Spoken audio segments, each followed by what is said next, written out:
Hey guys, it's Vicky, and today I'm here with one of my favorite videos that I make all year. It's one of my favorite videos to make, one of my favorite videos to watch, and that is my favorite books that I read this year. So I'm going to be talking about in this video my favorite reads of 2021, and yeah, I'm really excited about it.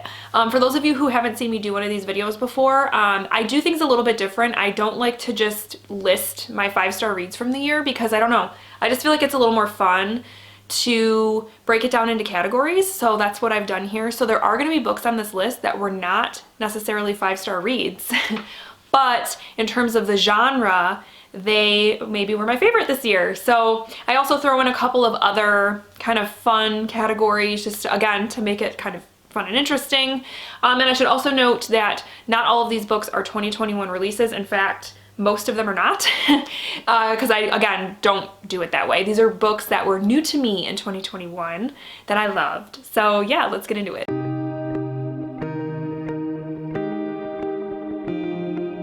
Okay, first up, I'm going to talk about my favorite horror read from 2021. And oddly enough, when I counted everything up, I only read 12 horror books. I felt like I read a lot more than that. But my favorite horror read from the year was The Girl Next Door by Jack Ketchum. This book is one of the most disturbing books I've ever read. I actually vlogged it, and if you're interested in seeing that vlog, I will link it down below so you can check it out. But I read this because I've always wanted to read Jack Ketchum, and this book I think was the top horror read for me because it was so disturbing and it just affected me physically so much, because it's about a young girl who basically is abused severely by her neighbors, and it's based on a true story from the 60s, a girl named Sylvia Likens. This was basically what happened to her, and so I think that also just added an element of it just messed me up. Knowing that what I was reading was not necessarily a fictional story, like he based most of this off of what happened to Sylvia Likens, and so it had a different feel to it.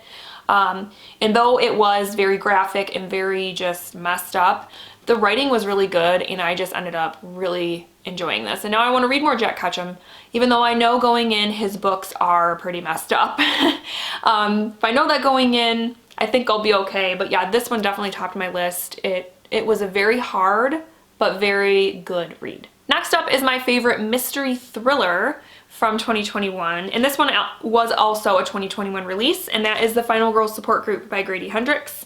So this is an example of one that was not a 5-star read for me. It was a 4-star read, but it tops the list because of the, 9 mystery thrillers I read this year, this one was my favorite. So I liked this one a lot, and it ended up making my top pick because I really liked the nod to the slasher genre. All of the characters all the female characters who were final girls represented some sort of franchise that we all know. For example, Texas Chainsaw Massacre, Nightmare on Elm Street, Friday the 13th, Scream. And I just loved kind of all of those little Easter eggs that were kind of throughout, and kind of as you were reading, figuring out, oh, okay, this character is like Sydney from Scream or whatever. I just really liked that. I thought it was fun. Even though the slasher genre isn't typically one of my favorites when it comes to horror or thrillers, this one was fun and I liked it. And I know this one actually won the horror award for the Goodreads Choice Awards, but I wouldn't call this horror, honestly, even though it deals with slasher stuff. To me, it was more of a thriller, so that's why it made the thriller list for me. So oddly enough, in 2021, the genre that I read the most, with 26 books, which is just really weird, was middle grade and YA. And I think part of that was because I did read the Chronicles of Narnia, so that's 7 books right there. I did read quite a bit just throughout the year with my daughter. We would like to read chapter books together. And then of course middle grade March always ups that number for me as well. So I was surprised to see I read that many and that was my top genre of the year. But there was one that stuck out to me, and was a 5-star read, and I absolutely loved it. And this was a favorite of a lot of people last year, but I know I was late to the game in reading it, but that is The House in the Cerulean Sea by TJ Klune. I just loved the characters in this. I loved how sort of quirky they were. A couple of them I still think about. And I just loved the themes of this, the themes about accepting people for who they are, loving people for who they are, embracing people's differences. It was just to me, a very heartwarming and uplifting story, and one that I can't wait to share with my kids when they're a little bit older, because it just had such good vibes, and it just left me feeling really good. And there's also a love story in here, which I normally do not care if a book has a love story or not. But in this one, I loved the love story also. It just seemed so natural, and it wasn't forced upon you as a reader. It wasn't like a main part of the story, but it just added a little something extra to the story that I really loved. So yeah, this one was definitely one of my faves. Okay, my next category is one that's one of the little fun ones that I kind of picked, and it's because I decided to do a pick for my favorite audiobook for the year, because I do listen to a couple of audiobooks every month, although I don't know if I miscounted this. I might have, because I have it written down that I listened to 15, and I feel like it was more than that. But anyway, there was one that just blew my mind and stuck out and was just one of the best audiobooks I've ever listened to in my life, and that is The Only Plane in the Sky, An Oral History of 9/11 by Garrett M. Graff. This is an oral history of the September 11th terrorist attacks, and what made this so phenomenal was that it's a full cast of different people that were affected by 9/11, either directly, they were, living in Manhattan or working at the Pentagon or what have you, and telling their story about that day. And it was a tough read, a tough listen, but so well done. And just listening to these people's stories, I mean, tears. There were a couple times I had to stop listening to this because it was very emotional, but so well done, and a fantastic oral history, really. So this had to make the list. And yeah, if you can get your hands on the audiobook of this, definitely do that, because it's a great experience. Okay, now I'm going to talk about some nonfiction books, because I decided, I think I did this last year too, I broke it up into like nonfiction books and then memoirs, because I do read a lot of memoirs, and so I kind of wanted that one to have its own category, and then the rest of the nonfiction books to kind of have their own column, if you will. So my favorite nonfiction book of 2021 was Empire of Pain. The subtitle is The Secret History of the Sackler Dynasty by Patrick Radden Keefe, and this was another one I listened to on audio. It was narrated by Patrick Radden Keefe, which is always great. And this book was just so interesting to me. It basically tells the story of the Sackler family, who are this rich family in New York, mostly in New York, and their kind of wealth, a lot of it came from owning Purdue Pharma, which was the company that made and marketed OxyContin, which we now know was really the starting point and really got us into the opioid, I can never say this word, opioid epidemic that we have been experiencing in the United States. And so basically the book is about this family, starting with these three brothers, the Sackler brothers. I can't remember their names, but he kind of takes you through their beginnings, their humble beginnings, and how they kind of got everything started, and how it then kind of through generations, how they acquired their wealth and their connection to OxyContin, basically. And it was just such a riveting story. I was so interested, especially the whole first half where you're learning about this family. It was just super interesting, very well written. Patrick Radden Keefe interviewed hundreds of people for this book, and I mean, the research was just phenomenal. And yeah, it's one that I will recommend to anyone to read, because it's just really important to get a better idea, I think, about the opioid crisis. And yeah, it's an important book, and I feel like everybody should read it. It was a 5-star read, and I loved it, so of course it's on my list. Okay, then kind of switching gears and talking about my favorite memoir of 2021 was In the Dream House by Carmen Maria Machado. And I've read this book back in January. It was the first nonfiction book I read of the year. And right then I said to myself, this is going to be on my favorites list. And here we are. And it's my favorite memoir of the year. This book was so well written. Oh, it was so good. It basically is Carmen talking about her experience being in an abusive relationship with another woman. And it's just the way that she chose to structure her memoir that made this so good. She obviously is talking about her own life and chose to do it in a way where she compares a lot of what was going on with various things in pop culture, and then also kind of puts in there a lot of facts, statistics, information just about domestic abuse in general. And I just thought it was just such a unique read and just so well done. And again, I listened to this on audio. Carmen Maria Machado narrates her memoir, and I love that, love it. So yeah, this was a 5-star read. And again, another one that if you are into memoirs, that needs to be like at the top of your list. All right, my next category is historical fiction. And I felt like throughout the year, I felt like, wow, I haven't been reading a lot of historical fiction. But then I looked and actually read 7 historical fiction books. But this one was my favorite. And it's an old tried and true sort of author for me. I always enjoy her books. And that is Kate Morton's The House at Riverton. And the reason I liked this one so much was it does have Downton Abbey vibes because it is about a maid that works in like a big house like Downton Abbey type of place, and just her experience working there and kind of getting wrapped up in the family and their drama and stuff.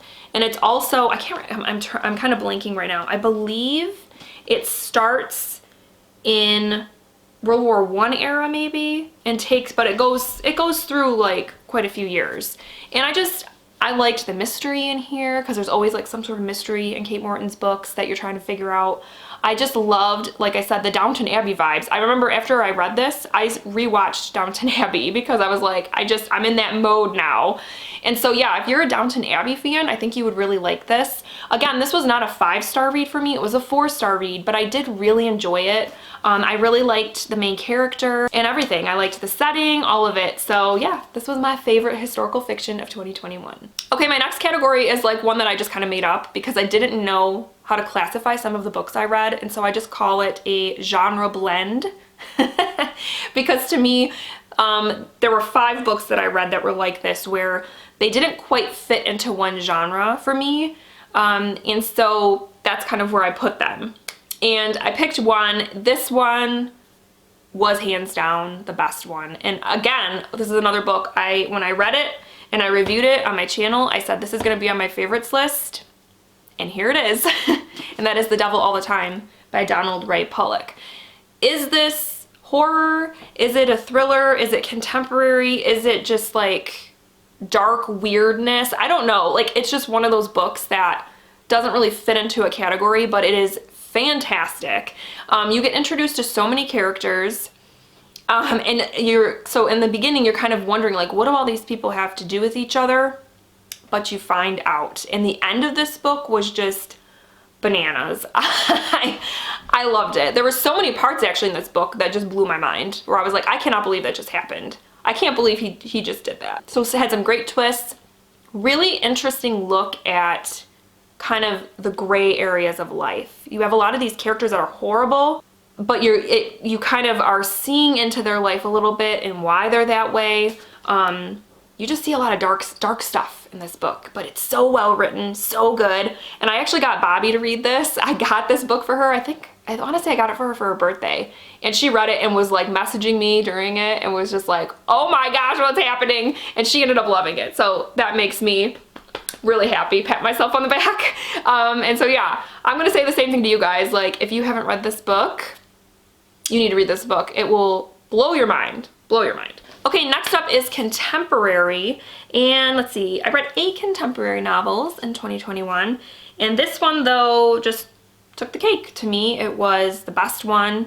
I still think about the main character in this book sometimes, which is a sign that it's a fantastic book, and that is White Oleander by Janet Fitch. This is about a young girl who enters the foster care system in California after her mother murders her boyfriend and goes to prison. And she kind of goes from foster family to foster family, and along the way learns a lot about just being a woman, and learns a lot about sort of female-female relationships, specifically like mother-daughter type relationships. And I just loved this. I went into it not really expecting much, but the writing was awesome. And the main character, Esther, I believe her name was, Astrid. I still think about her because she's one that I just really got attached to along the way. And yeah, this is a great book. And then I actually watched the movie too, and the movie wasn't bad either. So yeah, pick this one up if you like contemporary books. It's hard hitting at times, but the writing is so good and you won't regret it. Okay, so my last category is another kind of just random fun one that I wanted to do because I just wanted to. And basically it is my favorite cover of the year.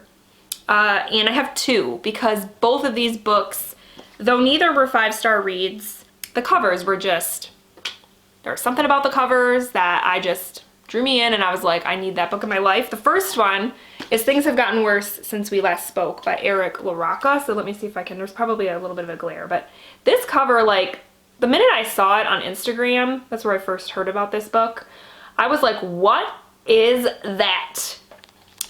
I don't know what this book is about, but I need to know because this cover is awesome. And it's just so creepy and it's just so strange. And I mean, the story is also pretty weird.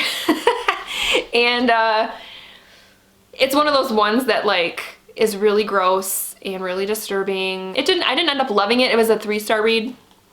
But I mean, it was an interesting ride, that's for sure. I actually vlogged about this one as well, so maybe I'll link that down below for you too if you want to see it. It was different, but this cover was a winner. And then the other one is one that I feel like every time I talk about this book, I'm like, this cover. So here I am again with this cover, Wilder Girls by Rory Power. There's just something about this that I just love. It's just the right blend of like pretty and weird and just intriguing. Like you see this on the shelves and you're like, what is that about? I mean, and this one ended up being a 4-star read. So I enjoyed it. But the cover, awesome. Awesome. All right, guys, so those are all of my favorite books of 2021. Let me know down below if you read any of these and what you thought of them. Were they favorites of yours?